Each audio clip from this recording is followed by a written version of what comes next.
उद्धव ठाकरेंनी नवनिर्वाचित आमदारांना एक कानमंत्र दिलेला आहे. कुणाच्याही वैयक्तिक भानगडीत पडायचं नाही असं उद्धव ठाकरेंनी आपल्या पक्षाच्या आमदारांना सांगितलेलं आहे. सत्ताधाऱ्यांमध्येच नाराजी आहे, एकजुटीनं राहा असं देखील सूचना उद्धव ठाकरेंनी आपल्या आमदारांना केली. संधीचं सोनं करा असं उद्धव ठाकरेंनी म्हटलेलं आहे.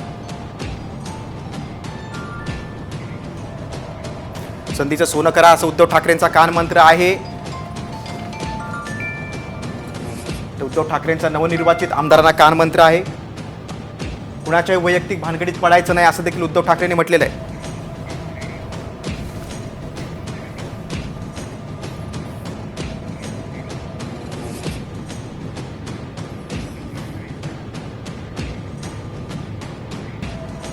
आपल्याला कुणाच्याही वैयक्तिक भानगडीत पडायचं नाही असं उद्धव ठाकरेंनी आपल्या पक्षाच्या आमदारांना सांगितलेलं आहे. सत्ताधाऱ्यांकडे खूप संख्याबळ आहे, मात्र त्यांच्यात अंतर्गत नाराजी आहे.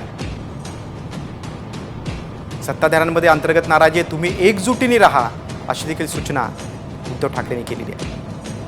पुढे फडणवीस असले तरी माझे 20 आहेत हे अनेकदा बोललोय, आताही सांगतो असं देखील उद्धव ठाकरे बैठकीत बोलले. आपल्याकडे वामनराव महाडिक, भुजबळ सभागृह डोक्यावर घ्यायचे असं देखील उद्धव ठाकरे आपल्या आमदारांना सांगितलं.